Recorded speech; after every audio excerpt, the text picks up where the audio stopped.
Salut tout le monde, c'est Toukran. Aujourd'hui, je vais vous expliquer les bienfaits du manioc. Le manioc renforce les défenses immunitaires de votre organisme. Il contribue au bon fonctionnement des muscles et de votre système nerveux.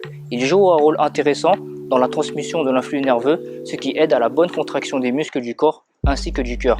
Riche en antioxydants, il permet d'avoir une bonne absorption du fer non héminique, qu'on retrouve par exemple dans les légumes verts et les légumineuses notamment.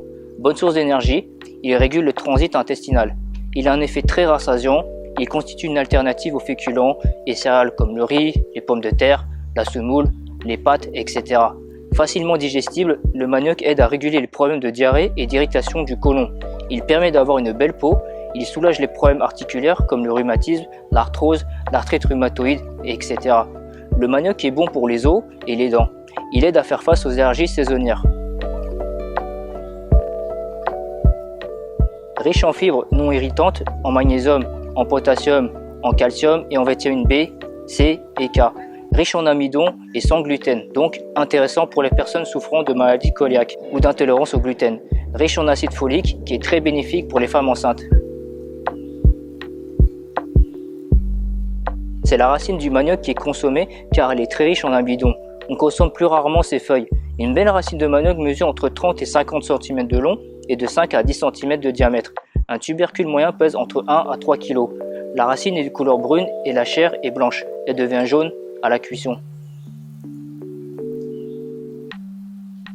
Comme la pomme de terre, le manioc peut être rôti, cuit à l'eau, cuisiné en purée, en gratin, etc. Il sera encore meilleur assaisonné avec des herbes, des épices comme le piment, le curry, la coriandre, la semoule, etc.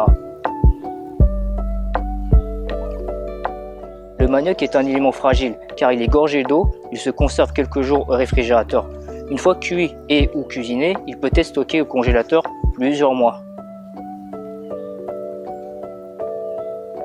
En conclusion, le manioc est un précieux allié pour votre santé, à condition de le consommer de saison entre mai et octobre. Sa préparation nécessite cependant une vigilance absolue car il peut facilement être toxique. Il est impératif de le râper, de le laver, de le laisser sécher quelques jours, puis de le cuire longuement avant de le consommer. Cette vidéo est maintenant terminée, mais avant de partir, je vais vous laisser sur ce message. Se venger vous rend esclave de tous ceux qui vous feront du mal. Agir comme ça fait que votre personne ne dépend que de l'autre et de ses agissements, qu'au final vous n'êtes pas assez structuré dans votre intérieur pour avoir choisi votre remède pour aller mieux.